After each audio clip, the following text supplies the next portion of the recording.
Hello everyone, welcome to Learner B. I am Shivani Chauhan. इस video में हम लोग देखेंगे क्लास 10th इंग्लिश की बुक का चैप्टर 9 भोली। तो हम लाइन बाय लाइन एक्सप्लेनेशन देखेंगे, हर एक वर्ड का मीनिंग समझते हुए। तो फ्रॉम हर वेरी चाइल्डहुड भोली वॉज निगलेक्टेड एट होम। तो बचपन से ही जो भोली थी उसको घर में निगलेक्ट किया जाता था, मतलब ज़्यादा उस पर ध्यान नहीं दिया जाता था। Why did her teacher take special interest in her. तो फिर उसकी जो स्कूल की टीचर थी उन्होंने इतना इंटरेस्ट क्यों लिया। Did Bholi measure up to her teacher's expectation. अब जितनी एक्सपेक्टेशन, जितनी उम्मीदें भोली की टीचर ने उससे रखी थी, क्या भोली उस पर खड़ी उतर पाई। तो ये हम इस चैप्टर में देखने वाले हैं। तो हर नेम वॉज सुलेखा। तो जो भोली जिसके बारे में हम चैप्टर पढ़ने वाले हैं उसका नाम था Sulekha. But since her childhood every one had been calling her Bholi the सिंपल्टन। तो उसका नाम तो सुलेखा था, बट बचपन से ही सब उसे भोली के नाम से बुलाते थे। जो सीधे होते हैं वो होते हैं भोली, ठीक है। She was fourth daughter of Numberdar Ramlal. तो नुम्बेरदार रामलाल की वो चौथी बेटी थी। When she was 10 years old, जब वो 10 साल की थी, she had fallen off the cot on her head and perhaps it had damaged some part of her brain। तो जब वो 10 साल की थी वो कॉट यानी कि चारपाई से नीचे गिर गई थी, और परहैप्स का मतलब शायद, तभी उसके ब्रेन का कोई पार्ट जो है वो डैमेज हो गया था। That was why she remained a backward child and came to be known as Bholi. तो मतलब इसी वजह से, उसके सर में चोट लगने की वजह से शायद उसके दिमाग में कोई प्रॉब्लम हो गई थी, तो वो एक बैकवर्ड चाइल्ड रही, मतलब काफ़ी सीधी रही, उसको चीज़ें जल्दी से समझ में नहीं आती थी, इसीलिए सब उसको भोली कहने लगे थे। At birth the child was very fair and pretty. जब वो पैदा हुई थी तो बच्ची काफ़ी ज़्यादा गोरी थी, काफ़ी सुंदर थी। But when she was 2 years old she had an attack of smallpox। जब वो 2 साल की थी तो उसको smallpox का अटैक पड़ा। only the eyes were saved but the entire body was permanently disfigured by deep black poke marks। तो पूरी की पूरी सिर्फ आंखें उसकी बच गई थी, बाकी पूरी की पूरी बॉडी जो है वो डिसफिगर हो गई थी, मतलब अजीब सी हो गई थी, और ब्लैक कलर के गड्ढे गड्ढे जैसे मार्क उसकी पूरी की पूरी बॉडी पर पड़ गए थे। Little Sulekha could not speak till she was 5। जो बच्ची थी सुलेखा, 5 साल तक वो बोल नहीं पाई थी। And when at last she learn to speak she stammered. जब वो बोलना भी सीखी ना तो वो स्टैमर करती थी। स्टैमर का मतलब है वो तुतलाती थी। The other children often made fun of her and mimicked her. तो बाकी बच्चे उसकी मजाक उड़ाते थे, उसको मिमिक करते थे, मतलब उसकी नकल उतारते थे। As a result she talked very little. अब क्योंकि सब उसकी मजाक उड़ाते थे इसलिए वो बहुत ही कम बोलने लगी थी। Ramlal had 7 children. रामलाल के 7 बच्चे थे, 3 बेटे और 4 बेटियां। And the youngest of them was भोली, और सबसे छोटी थी भोली। It was a prosperous farmers house hold. Prosperous का मतलब होता है अच्छा खासा अमीर, फार्मर का वो घर था, मतलब अच्छे किसान थे उसके father. And there was plenty to eat and drink, और काफ़ी था, मतलब खाने पीने की कोई कमी नहीं थी। ऑल चिल्ड्रन एक्सेप्ट भोली वर हेल्दी एंड स्ट्रॉन्ग। बाकी सारे बच्चे जितने भी थे भाई बहन भोली के, वो सब काफ़ी हेल्दी थे, काफ़ी स्ट्रॉन्ग थे। The son had been sent to city to study in schools and later in colleges. लड़कों को तो शहर भेजा गया स्कूल पढ़ने के लिए, और फिर उनको कॉलेज में भी पढ़ने के लिए भेजा गया। ऑफ द डॉटर्स, बेटियों में से राधा द सबसे बड़ी जो थी, the eldest, had already been married. सबसे बड़ी बेटी की शादी हो चुकी थी। The second daughter Mangala's marriage had also been settled. Mangala जो दूसरी बेटी थी उनकी भी, क्योंकि 4 बहनें थी ना, तो बड़ी बहन की शादी हो गई थी और दूसरी बहन की भी शादी फिक्स हो गई थी। And when that was done Ramlal would think of the third. जब दूसरी की हो जाती तो फिर रामलाल तीसरी के बारे में सोचते, जिसका नाम था Champa. They were good looking healthy girls and it was not difficult to find bride grooms for them. तो भोली की जितनी भी बहनें थी वो काफ़ी हेल्दी थी, सुंदर थी, तो उनके लिए ब्राइड ग्रूम यानी कि उनके लिए पति ढूंढना कोई मुश्किल काम नहीं था। But Ramlal was worried about भोली। बट जो भोली के फादर थे रामलाल, वो काफ़ी चिंतित थे कि भाई भोली की शादी कैसे होगी। She had neither good looks nor intelligence. ना ही वो दिखने में अच्छी थी और ना ही वो मतलब इंटेलिजेंट थी, होशियार थी। तो ये देखिए रामलाल और जैसे बाकी सारे बच्चे हैं ये, और ये है भोली। भोली वॉज 7 years ओल्ड। भोली 7 साल की थी। When Mangala was married. Mangala की जब शादी हुई थी तो भोली 7 साल की थी। The same year a primary school for girls for open in their village. और उसी साल जो है प्राइमरी स्कूल, जब भोली 7 साल की थी तो स्कूल में गांव में प्राइमरी स्कूल खोला गया। The tehsildar sahib came to perform its opening ceremony. तो जो तहसीलदार थे, ऑफिसर होते हैं, वो ओपनिंग सेरेमनी मतलब उसको उद्घाटन करने आए थे स्कूल का। He said to Ramlal, as a revenue official you are the representative of the government in the village and so you must set an example to the villagers. तो फिर वो बोलते हैं रामलाल से तहसीलदार साहब कि भाई आप जो है वो एक रेवेन्यू ऑफिशियल हैं, एक अधिकारी हैं, तो आपको गवर्नमेंट की तरफ से एक एग्जाम्पल सेट करना चाहिए अपनी बेटियों को स्कूल भेज के। तो मतलब जो तहसीलदार साहब थे उन्होंने रामलाल से कहा कि सबके लिए, पूरे गांव वाले लोगों के लिए एग्जाम्पल सेट करो और अपनी बेटियों को स्कूल भेजो। That night when Ramlal consulted his wife, she cried, "Are you crazy? If girls go to school, who will marry them?" तो रामलाल ने अपनी वाइफ को कहा कि हम बेटियों को स्कूल भेज देते हैं। तो उस रात उसकी माँ काफ़ी ज़्यादा परेशान हुई, रोई या फिर चिल्लाई भी कि भाई अगर हम अपनी बेटियों को स्कूल भेज देंगे तो उनसे शादी कौन करेगा। But Ramlal had not the courage to disobey the tehsildar. अब रामलाल के में इतनी भी हिम्मत नहीं थी कि वो तहसीलदार की बात को मना करे। At last his wife said, "I will tell you what to do." तो फिर लास्ट में मतलब रामलाल की वाइफ कहती है कि अच्छा ठीक है, मैं बताती हूँ कि तुम्हें क्या करना चाहिए। सेंड भोली टू स्कूल, भोली को स्कूल भेज दो। As it is, there is little chance of her getting married with her ugly face and lack of sense. Let the teachers at school worry about her. तो अब जो भोली है वो दिखने में भी अच्छी नहीं है, उसको कुछ समझ भी नहीं आता है, तो वैसे भी उसकी शादी होने के चांसेस काफ़ी कम है, तो स्कूल उसको भेज देते हैं। अब टीचर्स उसकी परवाह करें, जो भी करना है करें। तो फिर ये डिसाइड किया गया कि भाई भोली को अब ये स्कूल भेजेंगे। नेक्स्ट डे रामलाल कॉट भोली बाय हैंड एंड सेड। तो रामलाल ने अपने हाथ में लिया, मतलब भोली को पकड़ा और कहा, कम विद मी, कि चलो मेरे साथ चलो। I will take you to school, कि मैं तुम्हें स्कूल लेकर के जाऊंगा। भोली वॉज फ्राइटेंड मतलब भोली काफ़ी ज़्यादा डर गई थी। She did not know what a school was like. भोली को नहीं पता था कि भाई स्कूल जो है वो कैसा होता है, क्या होता है स्कूल में। She remembered how a few days ago their old cow Lakshmi had been turned out of the house and sold। अब उसको ये याद था कि किस तरीके से उनकी जो पुरानी गाय थी लक्ष्मी, उसको घर के बाहर ले जाया गया था और उसको बेच दिया गया था। ना ना ना ना, no no no no, she shouted in terror and pulled her hand away from her father's grip. अब उसको तो यही पता था, उसको तो स्कूल के बारे में कुछ पता नहीं था लक्ष्मी को। उसको तो ये पता था कि भाई उसकी गाय को कुछ दिनों पहले ले जाया गया था और बेच दिया गया था। तो वो काफ़ी ज़्यादा डर गई थी कि उसके फादर उसको बाहर क्यों लेकर के जा रहे हैं। तो वो शाउटेड इन टेरर, डर में चिल्लाई। उसने अपना हाथ खींचा अपने फादर की ग्रिप से, मतलब उसके फादर ने उसका हाथ पकड़ा हुआ था, अपने फादर से हाथ छुड़वा करके उसने काफ़ी तेज़ खींचा। उसको लग रहा था कि पता नहीं क्या होने वाला है। What's the matter with you, you fool, shouted Ramlal, I am only taking you to school. तो रामलाल ने, भोली के फादर ने उससे कहा कि तुम्हें मतलब क्या हो गया है, मैं तुम्हें सिर्फ स्कूल ही तो लेकर के जा रहा हूँ। Then he told his wife, let her wear some decent clothes today और else what will teachers and other school girls think of us when they see her.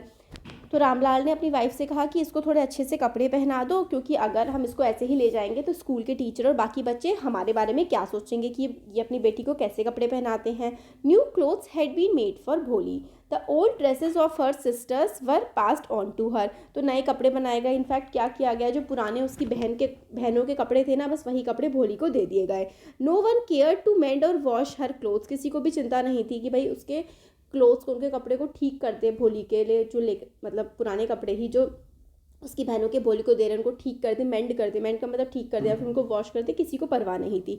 But today she was lucky. इससे पहले तो किसी को कोई परवाह होती नहीं थी भोली की, बट आज क्योंकि स्कूल भेज रहा था पूरी दुनिया के सामने, अब वो जाती तो थोड़ी उसकी चिंता हुई। To receive a clean dress which had shrunk after many washes and no longer fitted Champa. तो कई वॉशेस के बाद चंपा को अब वो ड्रेस फिट नहीं आती थी। चंपा जो है भोली की बड़ी बहन थी तो अब वो ड्रेस जो है भोली को मिली।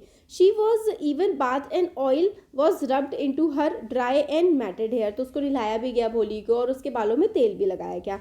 Only then did she begin to believe that she was being taken to a place better than her home. तभी उसको मतलब विश्वास हुआ कि कहीं और उसको ले जाया जा रहा है, घर से भी अच्छी जगह, क्योंकि उसको अच्छे कपड़े पहनाए गए हैं ना, अच्छे से उसको तैयार किया गया। When they reached school, जब वो स्कूल पहुँचे, the children were already in their classroom। जब भोली स्कूल पहुँची तो ऑलरेडी बच्चे जो हैं वो क्लासरूम में मौजूद थे। Ramlal handed over his daughter to the head mistress. तो रामलाल ने बेटी को जो है वो हेड मिस्ट्रेस को सौंप दिया, मतलब हेड मिस्ट्रेस के पास ले गया, जो हेड मास्टर होते हैं, हेड मिस्ट्रेस वुमेन थी। Left alone the poor girl looked about her with fear laden eyes. तो मतलब वो अकेली रह गई। अब तो उसके फादर चले गए थे, अभी स्कूल में वो काफ़ी ज़्यादा अकेली थी, तो उसको काफ़ी डर, अकेली मतलब बाकी सारे बच्चे तो थे बट बाकी फैमिली से तो वो अलग थी ना, तो इसलिए उसको डर लग रहा था। There were several rooms and in each room girls like her squatted on mats, reading from books और राइटिंग ऑन स्लेट्स। तो बहुत सारे रूम थे स्कूल में, है ना, उसकी तरह ही फिर कुछ लड़कियां थी वहाँ पर जो या तो मैट्स पर, वो पहले होता था ना स्कूल्स में कि दरी जो होती थी, मैट होती थी, उस पर बैठते थे और आराम बैठी हुई थी बच्चियाँ उस पर। और वहाँ पे स्लेट जो होती है ना, पहले क्या होता था कि ब्लैक कलर की होती थी, उस पर चॉक से लिखा जाता था, वो स्लेट होती थी। तो स्लेट रखी हुई थी और उस पर बच्चियाँ लिख रही थी, बैठ करके पढ़ रही थी। The head mistress asked Bholi to sit down in a corner in one of the classroom. तो हेड मिस्ट्रेस ने कहा कि कॉर्नर में मतलब बैठ जाओ क्लासरूम के। Bholi did not know what exactly a school was like and what happened there. Bholi को नहीं पता था कि स्कूल क्या होता है और मतलब क्या चीज़ें होती है स्कूल में। But she was glad to find so many girls almost of her own age present there. But उसको काफ़ी खुशी हुई कि इतनी सारी लड़कियां हैं वहाँ पर स्कूल में उसकी ही एज की। She hope that one of these might become her friend. तो उसको लगता था कि मतलब कोई इन लड़कियों में से उसकी दोस्त भी बन जाएगी। Lady teacher who was in the class was saying something to the girls but Bholi could understand nothing. तो जो लेडी टीचर थी, जो मतलब क्लास में टीचर थी, वो बच्चियों से कुछ कह रही थी, बट भोली को कुछ समझ नहीं आ रहा था। She looked at the pictures on the wall. भोली जो है वो दीवार पर पिक्चर्स की तरफ देख रही थी। द कलर्स फैसिनेटेड हर मतलब कलर्स उसको काफ़ी अच्छे लग रहे थे। The horse was brown just like the horse on which the tehsildar had came to visit the village. तो हॉर्स घोड़ा जो है वो ब्राउन कलर का था, बिल्कुल ऐसा ही घोड़ा जिसपे तहसीलदार साहब जो आए थे घोड़े पर बैठ के गाँव में। बहुत पुरानी कहानी है। The goat was black like the goat of their neighbour. Goat जो है वो भी ब्लैक थी उनके पड़ोसी की गोट की तरह। The parrot was green like the parrot she had seen in the mango orchid. तो पैरट जो है वो ग्रीन था, हरे रंग का था, जैसे कि उसके मैंगो के ऑर्किड में था। मैंगो ऑर्किड जो आम का बगीचा था ना, उसमें जैसा मैंगो का पेड़ था, इसी तरीके का मैंगो का पेड़ उसको वहाँ पर भी दिखा था। सॉरी, मैंगो के पेड़ पर पैरट उसने देखा था ना ग्रीन कलर का, वैसा ही पिक्चर में भी दिखा था। काव जो है वो बिल्कुल लक्ष्मी जैसी थी। सडनली भोली notice that the teacher was standing bye her side smiling at her. तभी भोली ने नोटिस किया कि टीचर उसके साइड में खड़ी हुई है और उसको देख करके स्माइल कर रही है। What's your name little one. तो टीचर पूछती है भोली से कि बेटा तुम्हारा क्या नाम है। वो बेचारी बोलने की कोशिश कर रही थी क्योंकि वो हकलाती थी ना, स्टैमर करती थी। She could stammer no further than that. अब इससे ज़्यादा वो भ करके आगे वो इससे ज़्यादा नहीं बोल पाई। Then she begin to cry and tears flowed her eyes in a helpless flood. और फिर बस इतना ही करके भोली जो है वो रोने लगी, मतलब टीयर्स जो है फ्लोड आउट हर आइज, उसकी आंखों से आंसू टपकने लगे और वो हेल्पलेस मतलब कुछ नहीं कर पा रही थी रोने के अलावा। वो She kept her head down as she sat in her corner, not daring to look up at the girls who she knew were still laughing at her. अब वो लड़कियां उसकी तरफ देख रही थी, हंस रही थी, और भोली के अंदर हिम्मत नहीं हो रही थी कि उन लड़कियों की तरफ वो देख पाए। जो लड़कियां भोली की तरफ देख करके हंस रही थी, भोली उनकी तरफ भी नहीं देखने की हिम्मत कर पा रही थी। When the school bell rang, जब स्कूल की बेल बजी, मतलब all the girls skirt out of the classroom, मतलब जैसे बेल बजी जो सारी की सारी लड़कियां थी स्करीड आउट, वो बाहर की तरफ भाग गई। बट भोली did not leave her corner. But भोली की तो हिम्मत ही नहीं हुई अपने जो जिस कोने पे वो बैठी हुई थी वहाँ से हिलने की, भोली की हिम्मत ही नहीं हुई। हर head still lowered, she kept on sobbing. तो उसका भोली का सर जो है वो अभी भी नीचे था और वो सॉबिंग मतलब वो जिस रोने के बाद सिस्कियाँ लेते हैं ना, वो अभी भी सिस्कियाँ ले रही थी। भोली the teachers voice was so soft and soothing. भोली टीचर की जो वॉइस थी वो काफ़ी सॉफ्ट थी, काफ़ी सूदिंग, काफ़ी अच्छी आवाज़ थी उनकी। In all her life she had never been called like that. तो इतने प्यार से भोली को कभी भी किसी ने नहीं बुलाया था। It touched her heart. तो मतलब जितने प्यार से टीचर ने भोली से बात करी, ऐसा कभी भोली से किसी ने भी बात नहीं करी थी। और ये बात भोली के दिल को छू गई कि इतने अच्छे से वो टीचर उससे बात कर रही हैं। Get up said the teacher. Teacher ने कहा भोली उठो। It was not a command. ये कोई कमांड नहीं है, मैं तुम्हें कोई ऑर्डर नहीं दे रही हूँ, but just a friendly suggestion. भोली गॉट अप। मैं तुम्हें कमांड नहीं दे रही हूँ, सिर्फ एक फ्रेंडली सजेशन है, मैं प्यार से तुमसे बोल रही हूँ कि उठ जाओ। Now tell me your name. अब मुझे अपना नाम बताओ। Sweat broke out over her whole body. अब मतलब भोली बहुत ज़्यादा डरती थी ना, तो पूरी की पूरी शरीर पे वो पसीने से भर गई। Would her stammering tongue again disagree her, तो क्या अभी भी उसकी जो स्टैमरिंग टंग है, मतलब जो उसकी लड़खड़ाती जबान है, क्या अभी भी उसका साथ नहीं देगी? For the sake of this kind woman however she decided to make an effort. तो अब काइंड वुमेन, इतनी अच्छी औरत थी जो उससे इतना अच्छा बिहेव कर रही थी, उस औरत के लिए भोली ने डिसाइड किया कि वो अच्छे से बोलेगी। She had such a soothing voice she would not laugh at her. तो भोली ने सोचा कि इसकी इतनी प्यारी आवाज़ है कि ये मेरे पे नहीं हंसेगी। भ भ भ भो भो शी बिगेन टू स्टैमर। अब अभी वो हकलाने लगी। वेल डन, बहुत अच्छा, बहुत अच्छा। टीचर एनकरेज्ड हर, टीचर ने उसको एनकरेज किया, प्रोत्साहित किया। Come on now the full name, तो उसने कहा टीचर ने कि ट्राई करो, पूरा नाम बताओ। भ भ भो भो Bholi. At last she was able to say it and felt relieved as if it was a great achievement. तो भोली क्योंकि बहुत ज़्यादा स्टैमर करती थी, बहुत ज़्यादा हकलाती थी, तो अब अगर उसने अपना पूरा नाम एक बार में बोल दिया था तो उसके लिए बहुत बड़ी अचीवमेंट थी भोली के लिए। Well done. Teacher patted her affectionately and said, तो टीचर ने पैट किया, मतलब उसकी पीठ थपथपाई और कहा, put the fear out of your heart and you will be able to speak like everyone else. तो टीचर ने कहा कि अपने दिल से ये डर निकाल दो, तो फिर तुम बाकी सबकी तरह बोलने लगोगी। Bholi looked up as if to ask really. Bholi ने मतलब ऐसे देखा कि क्या मैं सच में बाकी सबकी तरह बोलने लगूंगी? Yes it will be very easy, you just come to school every day. तो कहा टीचर ने कि हाँ तुम बाकी सबकी तरह बोलने लगोगी, बस तुम रोज स्कूल आओ। विल यू कम, क्या तुम आओगी? भोली ने नॉड किया। नॉडेड का मतलब है भोली ने हाँ में सर हिलाया। नो से इट लाउड, तो टीचर ने कहा कि तुम सिर्फ सर मत हिलाओ, तुम तेज बोलो। यस मतलब हाँ, हकला के भोली ने अब बोल दिया। And Bholi herself was astonished that she had been able to say it. Bholi astonish हो गई, खुद ही वो हैरान रह गई भोली कि वो ऐसा मतलब अच्छे से बोल कैसे पा रही है। Didn't I tell you, now take this book. तो टीचर कहती है कि मैंने तुमसे कहा था ना कि तुम बोल पाओगी, अब ये किताब लो। The book was full of nice pictures. तो टीचर ने कहा कि अब ये किताब लो। अब वो जो किताब थी ना उसमें काफ़ी प्यारी प्यारी पिक्चर्स थी, काफ़ी अच्छी अच्छी चित्र उसमें बने हुए थे। This book was full of nice pictures and the pictures were in colour. इस बुक में काफ़ी सारे पिक्चर्स थे और रंगीन पिक्चर्स थे। डॉग, कैट, गोट, हॉर्स, पैरट, टाइगर, काउ, जैसे कि लक्ष्मी थी उनकी cow. And with every picture a word was a word in a big black letters. Her picture के सामने एक बड़े बड़े काले अक्षरों में लिखी भी हुई थी चीज़ें। In a month you will be able to read this book. तो फिर भोली को कहा टीचर ने कि 1 महीने में तुम इस किताब को आराम से पढ़ने लगोगी। Then I will give you a bigger book. जब तुम ये किताब पढ़ने लगोगी तो मैं तुम्हें बड़ी किताब दूंगी। Then a still bigger one, फिर से भी बड़ी दूंगी। In time you will be more learned than anyone else in the village. और कुछ ही समय में तुम ज़्यादा लर्नेड हो जाओगी, ज़्यादा पढ़ी लिखी हो जाओगी बाकी लोगों से जो कि इस विलेज में हैं। Then no one will ever be able to laugh at you. फिर कोई भी, जब तुम इतनी पढ़ी लिखी हो जाओगी तब कोई भी तुम पर हंस नहीं पाएगा। People will listen to you and respect you and you will able to speak without the slightest stammer. जब तुम बहुत ज़्यादा पढ़ लिख जाओगी तब सब तुम्हारी इज्जत करेंगे, तो कोई तुम पर हंस नहीं पाएगा और तुम बिना हक लाए आराम से बोल भी पाओगी। समझी तुम? Understand? Now go to home and come back early morning tomorrow. अब घर जाओ और कल सुबह जल्दी स्कूल आ जाना।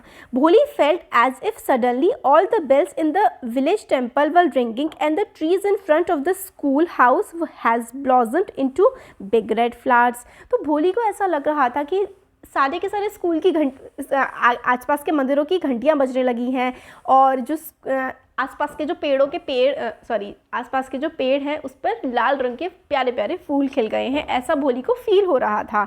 Her heart was throbbing with a new hope and a new life. उसका हार्ट जो है वो थ्रॉब कर रहा था। थ्रॉबिंग मतलब काफ़ी ज़्यादा तेज़ धड़कने लगा था एक नई उम्मीद के लिए कि एक उसकी ज़िंदगी में एक नई उम्मीद आ गई है। तो ये हमने इसमें देखा। अब ये जो आगे का है ना, आगे का चैप्टर है, हम नेक्स्ट वीडियो में देखेंगे। तो ये नेक्स्ट वीडियो में ये बात पूरा का पूरा चैप्टर हमारा कंप्लीट हो जाएगा। तो अगर अच्छा लगा है वीडियो तो चैनल को सब्सक्राइब ज़रूर करिए, अपने फ्रेंड्स के साथ शेयर करिए। Thank you.